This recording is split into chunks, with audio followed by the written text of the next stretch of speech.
आस ही जीवनाची एक किरण रोशनीची, स्वप्ने हृदयी मनाची, या जगात प्रत्येकाची. आस ही जीवनाची एक किरण रोशनीची.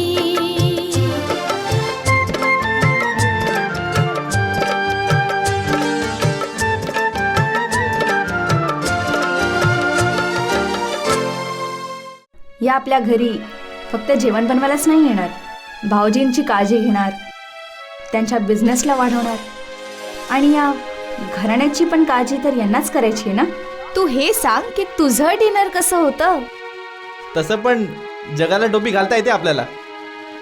टोपी घातल्याने जखम पण लपेल आणि रोशनीला काही कळणारही नाही. Nisha, if I am not mistaken, तू तर MBA केलेस ना?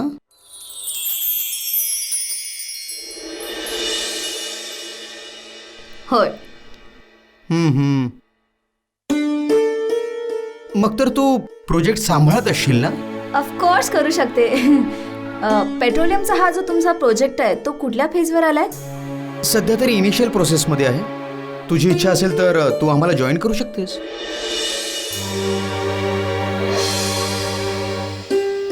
I think that's a great idea. पण तू तर म्हणत होतीस की तुला ब्रेक पाहिजे. हो आत्या, पण break from what I do, जे काम मी करते त्यापासून ब्रेक. हे माझ्यासाठी फार इंटरेस्टिंग असेल. I think I am going to like it. Correct. मारला धोंडा पायावर. काय म्हणालीस का आत्या? काही नाही, मी तर हा विचार करत होते की लट्टनला अजून मदत मिळाली तर फारच बरं होईल. काय लट्टन? हो ना आत्या, आपल्या घरचे आल्याने फरक तर पडतोच.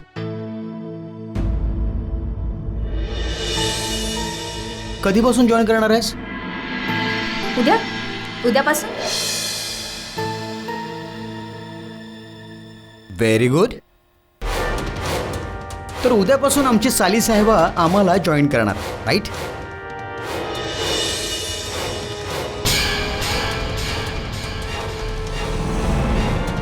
This is what I was waiting for.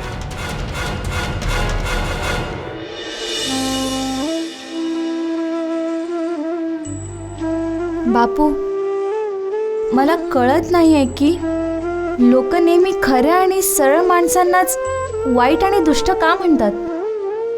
खरं तर जर आज हे जग टिकलं आहे तर त्याच मुठभर लोकांच्या इमानदारीवर टिकलं आहे.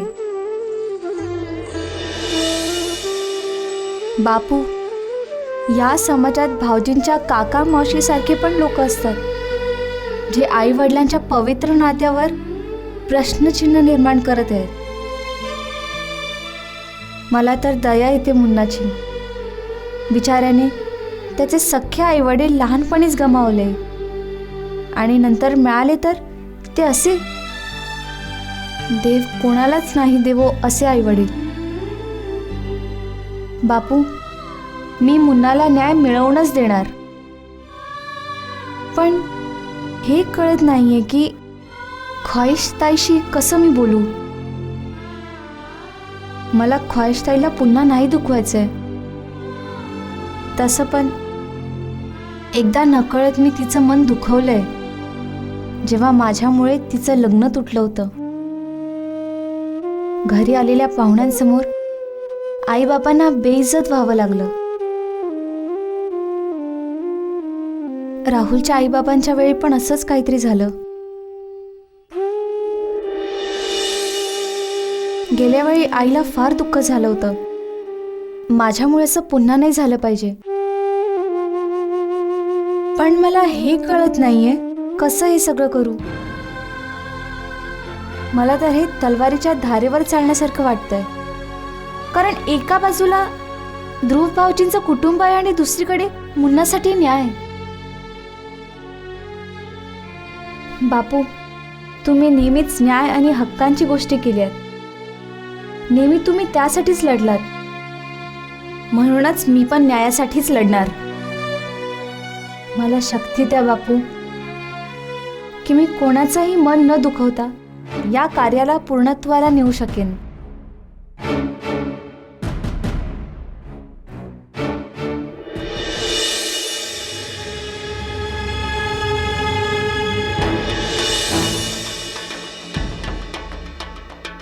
सॉरी ताई.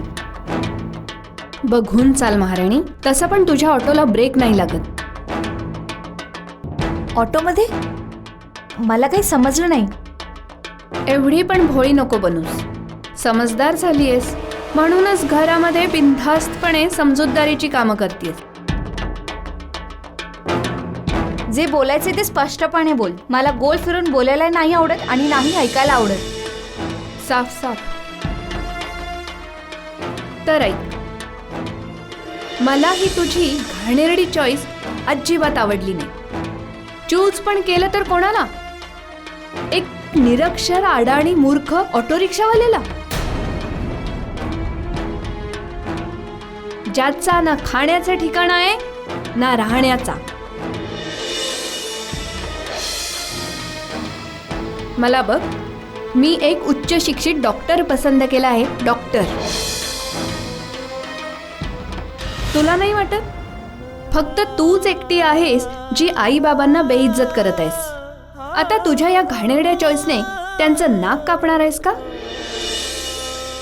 ताई, माणसाची ओळख त्याच्या लिहिण्या वाचण्यावरून नाही तर त्याच्या गुणांनी होते. शिकले सवरले तर कबीरही नव्हते, पण त्यांनी त्यांच्या काळी चांगल्या चांगल्याना धडे दिले. तुला काय कळणार हे सगळं? तू तर वाचतच नाहीस. तरी पण काही ओळी ऐकून घे. पोथी पडी पडी जग मुआ, पंडित भयान कोई, ढाई आखर प्रेम का पढ़े सो पंडित होय.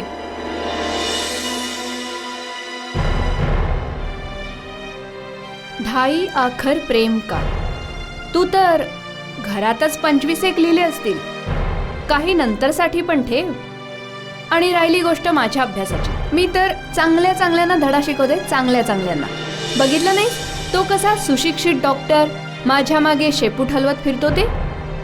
म्हणूनच म्हणते, सांभाळून जरा. माझ्याशी पंगा नको घेऊस. नाहीतर ज्या दिवशी बाबांना तुझी गुटरगू बद्दल माहिती मिळेल त्या दिवशी बाबा तुझे पंख कापून टाकतील. आता तरी मला उशीर होतोय म्हणून सोडून देते तुला.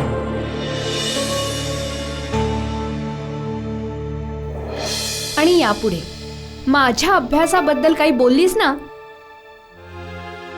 तर एम.फिल PhD करून टाकेन.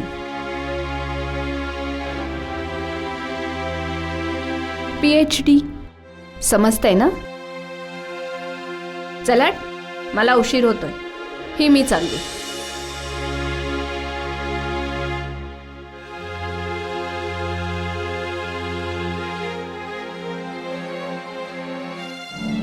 ताई, तू तिच्या बोलण्याकडे लक्ष देऊ नकोस.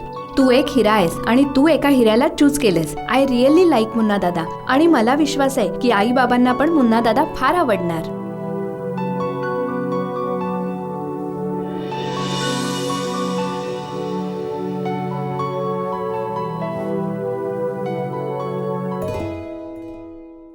हाय दृष्टी. किती उशीर केलास तू? उभी राहून तर मी रोगी होईन. काही हरकत नाही. रोग्यासाठी हा डॉक्टर हजर आहे. मी माझा इलाज कोणत्या चांगल्या डॉक्टरकडून करून घेईन. मला लवकर मरायचं नाहीये. मेली तर तू आहेसच. कसं? माझ्यावर. हा हा हा, व्हेरी फनी. दृष्टी, तसं आपण ज्या हॉटेलमध्ये जाणार आहोत त्याचं बिल पाहून आपण असंच मरून जाऊ. तुला पूर्ण शहरात दुसरा कोणता हॉटेल नाही भेटला? मला पहिल्यापासूनच वाटत होतं की तू खोटारडा डॉक्टर आहेस आणि आज खात्रीही पटली.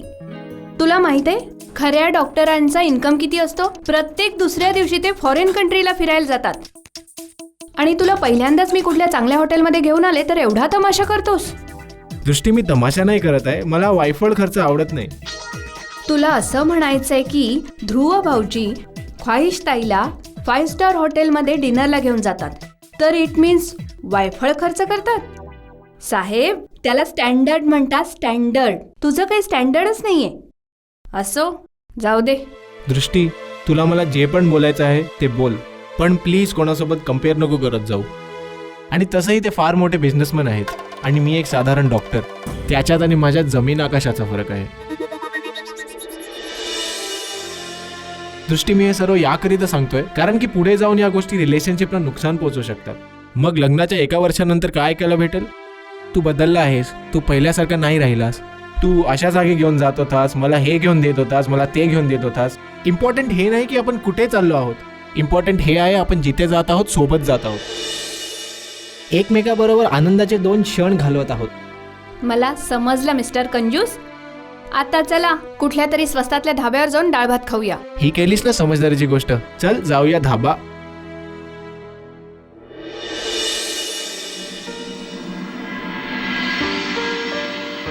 ही माझी फियॉन्सी आहे आणि ही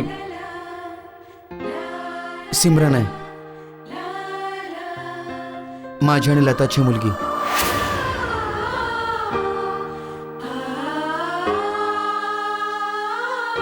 माणसाला एक जन्म लक्षात नसतो, एक जन्म निभवू नाही शकत तो, आणि तो 7 जन्माच्या गोष्टी करतो. आमची काही ऑफिशियल एंगेजमेंट नाही झाली, पण हा मनाशी मनाचं जुळलंय.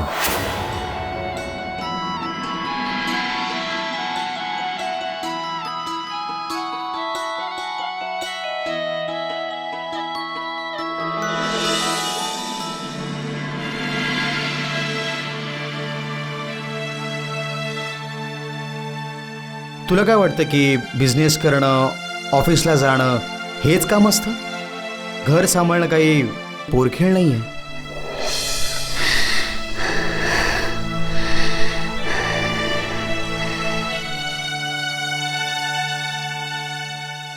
उद्या तुझ्या आयुष्याचा सर्वात महत्त्वाचा दिवस आहे निशा.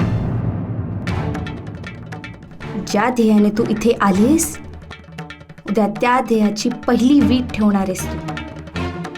आणि म्हणतात ना, जर पहिली वीट मजबूत असेल तर इमारत अधिकाधिक मजबूत होते. एक वेळ माझी इमारत मजबूत होऊ दे, मग बघा मी कसं तुझ्या या बिझनेस एम्पायरच्या मुळांना कशा प्रकारे उपटून टाकते.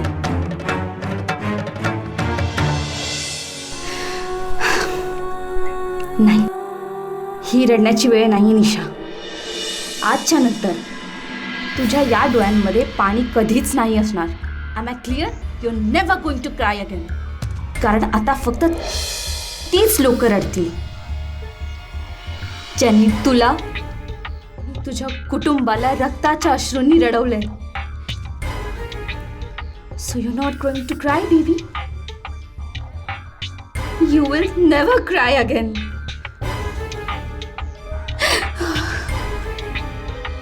आता फक्त तूच रडणार आणि तुझं कुटुंब.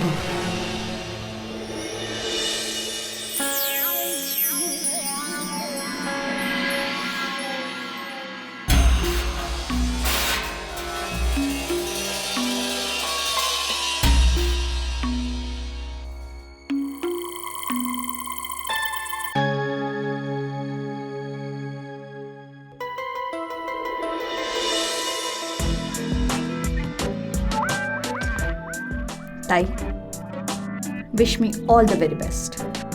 कारण आज तुझ्या बहिणीच्या जीवनाचा सर्वात महत्त्वाचा दिवस आहे.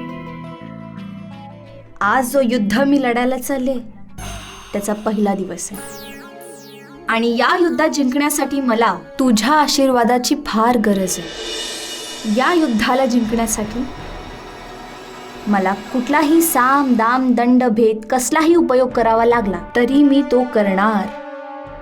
कारण प्रेम आणि युद्ध दोघात सगळं काही माफ असतं. सर्व माफ असतं.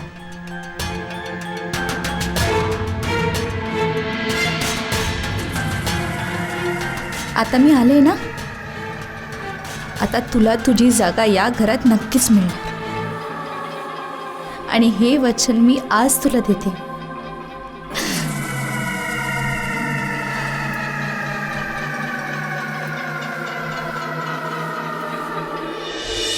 सुगंध तर फारच चांगला येत आहे.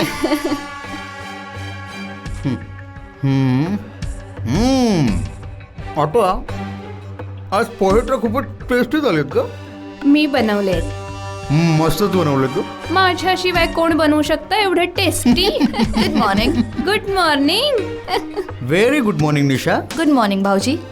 तब्येत तर ठीक आहे ना तुझी? माझ्या तब्येतीला काय झालंय? I am fit and fine.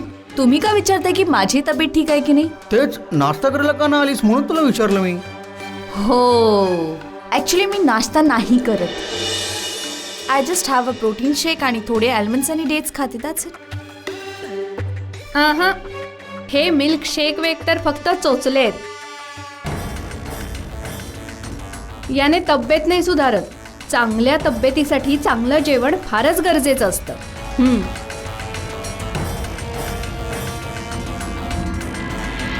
Baby ते दुसऱ्यांचं तर माहीत नाही, पण माझ्यासाठी हे काही चोचले नाही आहेत. गेल्या 12 वर्षापासून घेते आणि इट्स सुटिंग मी व्हेरी वेल. मोठ्यांचं कर्तव्य असं समजावणं, तर मी समजवलं. बाकी तुझी इच्छा. हा, मनीषा, तशी तुझी बायोलॉजिकल क्लॉक खूप लवकर ऍडजस्ट होते का? मला तर वाटलं होतं की तू आज नक्की उशिरापर्यंत झोपली असणार, पण लवकर उठलीस ग? नाही, जास्त जेटलाईट नाही झालं थँकफुली. रश्मी कुठे? तुझी मीटिंग होती म्हणून लवकर निघून गेली ती. तू तर फिट आहेस ना जॉईन करण्यासाठी? हो. बघा, मी अर्ध्या दिवसात परत नाही येऊ देणार. I am fit and fine and ready to go. That's good. अगं आत्या, वेस्ट तुम्हाला काही ना काही गोष्टी तरी नक्कीच शिकवतं. वेळेचं महत्त्व आणि मेहनत करण्याची तयारी. अरे असं का तू बोलतोस लट्टन? काय आपण भारतीय लोक वेळेचं महत्त्व नाही ठेवत, मेहनत नाही करत? हा, असं नाही आहे आत्या, पण आपण भाग्यवती जास्त होत चाललोय आणि पुरुषार्थी कमी. कर्म हीच पूजा आहे या सिद्धांताच्या ऐवजी आपण पूजा हेच कर्म आहे याच्याकडे चालत आहोत. शिवलिंगावर दूध चढवताना तुम्हाला त्या दगडात तर देव दिसत असतो, पण त्या मुलामध्ये नाही दिसत जो बाहेर उभा राहून दुधासाठी कळवळत उभा असतो. काय बात आहे भाऊजी, तुमचे विचार अजूनही तसेच आहेत. Very good. I am very impressed. तसं आपल्या इथे काही अशी लोक आहेत जी गोष्टी तर फार मोठ्या मोठ्या करतात, पण जेव्हा काम करण्याची वेळ येते तेव्हा मागे सरकतात. हो ना? You are right. Absolutely right. निघूया, उशीर पण होतोय ना. हो, चला. मोठी आली, थांब.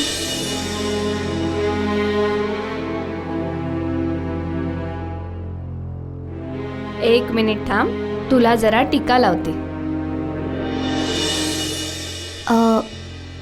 टीका कशासाठी?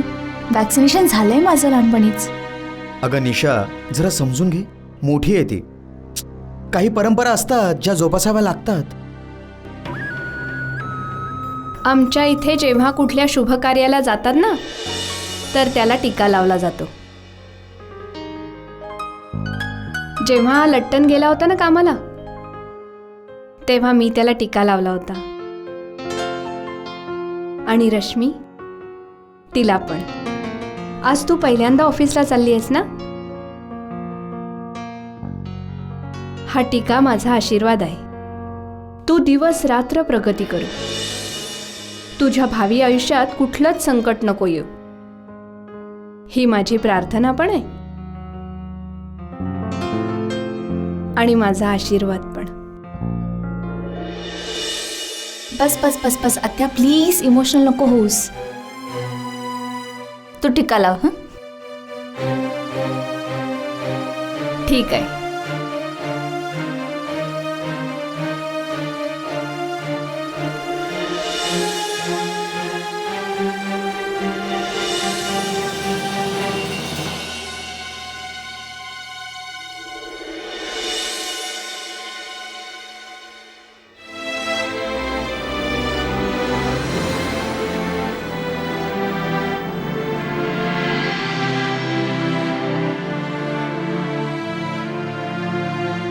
लावा टिके मला. थोड्या दिवसांनंतर तुमच्या पूर्ण परिवाराला टिके लावावे नाही लागले ना, तर माझं नाव पण निशा नाही. आत्या, कार्यक्रम झाला, निघू आम्ही. ये. निशा चल, नाहीतर आत्या आपल्याला टिकेच लावत राहील. बाय त्या. बाय.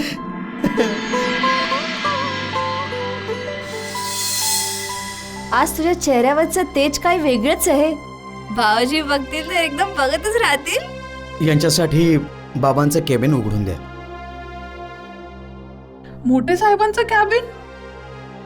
पण ते तर त्यांच्या मृत्यूनंतर कोणीच नाही यूज केलं. तसंही या दम आलूमध्ये दम नाही. अच्छा, तर मग कशात आहे? माझ्या बातम्यांमध्ये.